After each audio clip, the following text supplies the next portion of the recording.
मैं हूं सुनील और आप देख रहे हैं पड़ताल दर्पण। इस वक्त हम बलिया लोकसभा क्षेत्र के कासिमाबाद चौराहे पे खड़े हैं। ये जहूराबाद विधानसभा क्षेत्र के अंतर्गत आता है और हमारे साथ कुछ लोग हैं, यहाँ के स्थानीय लोग हैं। हम उनसे बात करेंगे और वर्तमान में जो लोकसभा 2024 का इलेक्शन होने वाला है उन सब मुद्दों पे हम बात करेंगे कि जनता की क्या राय है। 5 साल में जो यहाँ पे वर्तमान सांसद थे या वर्तमान में यहाँ पे जो विधायक हैं, जो इस वक्त जहूराबाद से कैबिनेट मंत्री भी अभी हाल ही में बने हैं, कितना विकास कार्य हुआ है, उन सब तमाम मुद्दों पे हम बात करेंगे। सबसे पहले आपका हम नाम जानना चाहेंगे। रामोद चौहान। रामोद जी कहाँ के रहने वाले हैं? हम सिरौत बेहुआ से हैं। अच्छा, 5 साल में यहाँ पे कितना काम हुआ है आपके लोकसभा क्षेत्र में, क्या कहना चाहेंगे? हमारे लोकसभा क्षेत्र में तो काम तो बहुत हुआ है इस सरकार में, भाजपा सरकार में, और आगे भी हमारा उम्मीद है कि काम होता रहेगा। आपके यहाँ के जहूराबाद विधानसभा क्षेत्र के ओम प्रकाश राजभर, जो कि इस बार मंत्री भी बना दिए गए हैं, जो कि उनकी बहुत लंबे समय से आस थी और आकांक्षा पूरी हो गई, उनका काम कैसा लगा? काम तो ठीक है, लेकिन हम लोग चाहते हैं कि जल्द से जल्द ये चश्मा का है इसका सरकार, क्योंकि यहाँ पे एक्सीडेंट आया दिन डेली रात होता रहता है। और दूसरी बात है कि जो पूर्वांचल एक्सप्रेस वे है उसका अपोर्च मार्ग हम लोग कासमाबाद में चाहते हैं, ताकि कासमाबाद का विकास हो। ये जो पूर्वांचल एक्सप्रेस वे बना है, अगर अपोर्च मार्ग ना है तो हम लोग से इससे क्या लाभ है?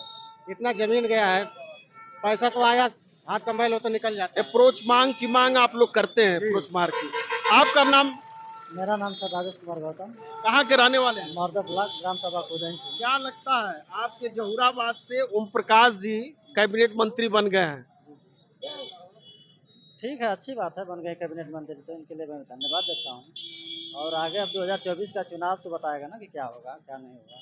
क्या लगता है इस बार पिछले 5 साल में अगर लोकसभा की बात करें विकास कार्यों को लेके, तो सड़क, बिजली, पानी, स्वास्थ्य, शिक्षा को लेके क्या कहना चाहेंगे? विकास तो ठीक है, राज्य सरकार में कोई दिक्कत नहीं है, अच्छी बात है।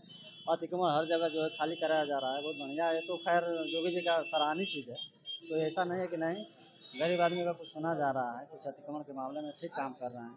बहुत बढ़िया। उत्तर प्रदेश के मुख्यमंत्री योगी आदित्यनाथ जी कानून व्यवस्था की बहुत बेहतर होने की बात कहते हैं, उस मुद्दे पे क्या कहना चाहेंगे? इस पर ज़्यादा कुछ नहीं कहेंगे, लेकिन इनका कार्यकाल में ठीक है, कोई दिक्कत नहीं। ठीक है, कार्यकाल उनका हमारे साथ अन्य लोग भी हैं, हम उनसे बातेंगे। आपका नाम? अकेला। अकेला जी क्या चाहेंगे? ये बैकवर्ड बाहुल्य क्षेत्र है, चाहे बलिया लोकसभा की बात करें, चाहे जहूराबाद विधानसभा की बात करें, इन पिछले 5 सालों में अब पिछले समय में कुछ विकास कार्य को लेके क्या कहना चाहिए? बहुत बहुत अच्छा कार्य हुआ है, गरीबों को राशन मिल रहा है। उज्ज्वला योजना के अंतर्गत गरीबों के आंख में धुआं न सिलेंडर की गई। अभी इसी बात छोड़िए, मेरे यहाँ चिकित्सालय है CSC, पूर्व की सरकारों में इसकी वह दुर्दशा थी कि एक आदमी भी यहाँ इलाज नहीं कराता था, चला जाता था सीधे। आज इतनी सुंदर व्यवस्था है कि आप जाइए, तमाम डॉक्टर्स हैं, लेडीज डॉक्टर सब कुछ। अभी आप यहाँ देखिए, ITI का स्कूल खुल गया, सड़कों का जाल बिछ रहा है, यह चौराहा का चौड़ीकरण हो रहा है, तमाम सड़कें, रेलवे का काम हो रहा है, लोगों को हर घर को नल से शुद्ध जल मिले, इसकी व्यवस्था पर तेज गति से काम शुरू हो रहा है। और यह सरकार जितना काम कर रही है, जितना विकास कर रही है, उसकी जितनी तारीफ की जाए भी कम है।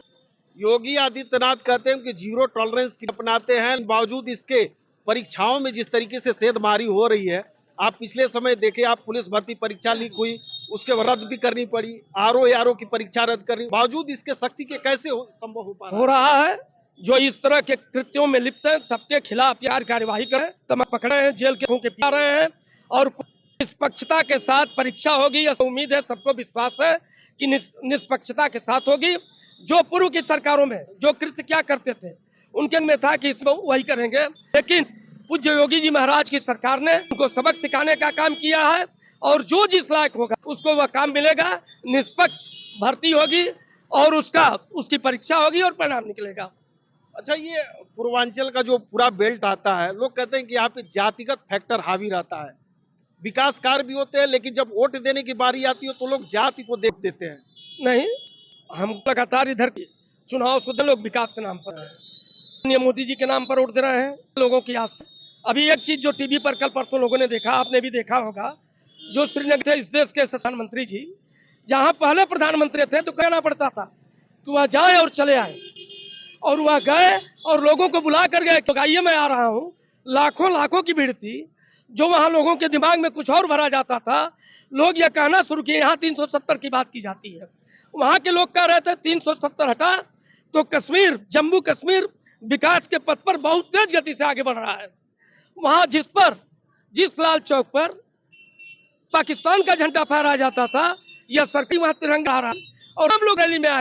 वह मुस्लिम समाज के बहुत लोग थे वहां पर, वह माथे तिरंगे टोपी, हाथ में भाजपा का झंडा लोग थे।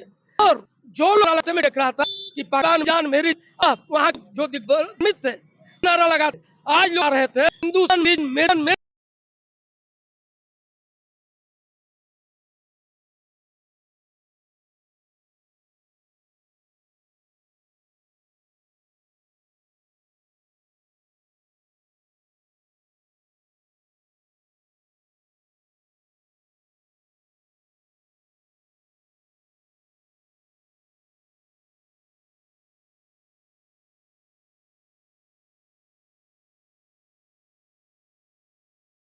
चिकित्सा की व्यवस्था करना, गरीबों के घरों का चूल्हा न बुझे उसके लिए निःशुल्क राशन मुहैया कराना।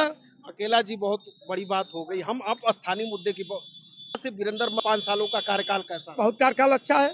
देखिए ग्रीन फील्ड एक्सप्रेसवे बन रहा है, यह जो जा रहा है गाजीपुर से हाजीपुर, यहाँ तिराहीपुर से बन रहा है। यह जो सड़क का चौड़ीकरण देख रहे हैं, काम शुरू हो रहा है धीरे धीरे, यह भी उन्हीं की देन है। यह भी जो सभी लोगों का मकान, मतलब आपके अनुसार काम ठीक ठाक हुआ है? बहुत बहुत अच्छा काम, मतलब बीजेपी यहाँ से अगर एकदम टिकट मिलता तो जीते। एकदम हमारे साथ और बीजेपी। हमारे साथ एक अन्य स्थानीय पत्रकार है, वरिष्ठ पत्रकार है, नाम आपको जानना चाहेंगे? अनिल सिंह। अनिल जी, काफी लंबे अरसे से आप पत्रकारिता कर रहे हैं, काफी अनुभव होगा आपको, तमाम समस्याओं पे आपने लिखा पढ़ा भी होगा, तो हम जानना चाहेंगे आखिर में क्या वो कौन से मुद्दे हैं, जो समस्याएं हैं जो अभी तक वो सरकार तक नहीं पहुंचाई, वहां विकास कराने की जरूरत है। देखिए, आज तो जो जनता के बीच सबसे बड़ी समस्या है महंगाई, बेरोजगारी, भ्रष्टाचार। आप अभी नेताजी का सुन रहे थे, वो तमाम गुणगान बता दिए। महंगाई पर कहाँ कंट्रोल है? भ्रष्टाचार में थाना कचहरी कहीं भी जाइए, आपको बिना पैसा दिए काम नहीं हो रहा है।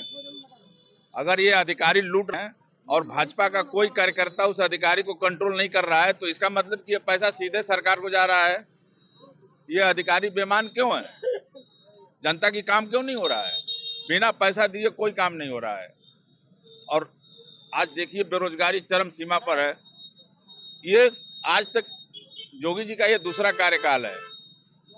पहले कार्यकाल में एक नौकरी नहीं दिए, दूसरे कार्यकाल में जब बिहार में जब शिक्षकों की नियुक्ति हुई है 2 महीने के अंदर, तो ये सरकार आनन फानन में 60,000 सिपाही की भर्ती निकाली, वो पेपर लीक हो गया। हमारे प्रधानमंत्री जी विपक्ष की सरकारों को तमाम पेपर लीक पर घेरा है। आज जहां जहां उनकी सरकार है पेपर लीक हो रहा है, परीक्षाएं सब 6-6 महीना आगे बढ़ गई।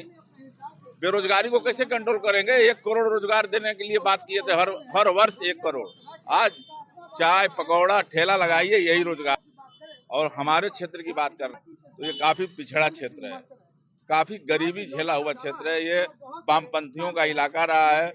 आजादी के बाद से सरजू पांडे यहाँ के सांसद हुआ करते थे, विकास के नाम पर कुछ नहीं हुआ।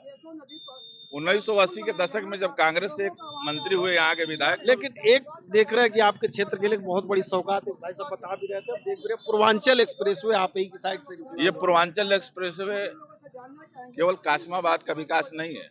पूर्वांचल एक्सप्रेसवे से आजमगढ़, सुल्तानपुर, मऊ, ये सब जनपद जुड़े हुए हैं और उससे विकास होगा। तो ये पूर्वांचल एक्सप्रेसवे प्रोजेक्ट, आप भी रिपोर्टर हैं, बताइए किसका प्रोजेक्ट है? ये योगी जी का प्रोजेक्ट है, ये तो अखिलेश यादव का प्रोजेक्ट है। लेकिन किसी सरकार ने किया, हम उसका स्वागत करते हैं।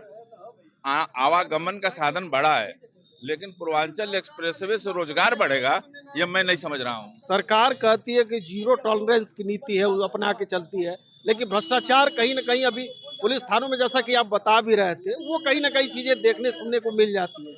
इस पे क्या कहना चाहिए? अब आप भ्रष्टाचार 0 टॉलरेंस की बात कर रहे हैं। अभी आप सुने होंगे 2 दिन पहले भाजपा का जिला महामंत्री को हत्या हो गई है। हत्याएं कहाँ रुक रही हैं? महिलाओं के बलात्कार कहाँ रुक रहे हैं? ये तो घटनाएं अभी भी चल रही हैं।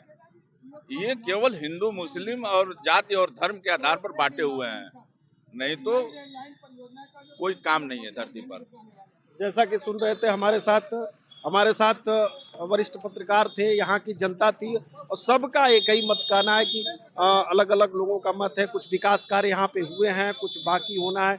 वहीं कुछ लोगों का कहना है कि महंगाई जो है यहाँ पे चरम पे पहुंची हुई है, महंगाई कम होने की जरूरत है, भ्रष्टाचार अभी कम नहीं हुआ है। खैर ये तो आने वाला वक्त ही बताएगा। 2024 का इलेक्शन अब सिर पे है, आने वाला वक्त ही बताएगा कि कौन सी पार्टी जीतती है और कौन सा यहाँ पे सांसद जो है वो चुन के जाता है।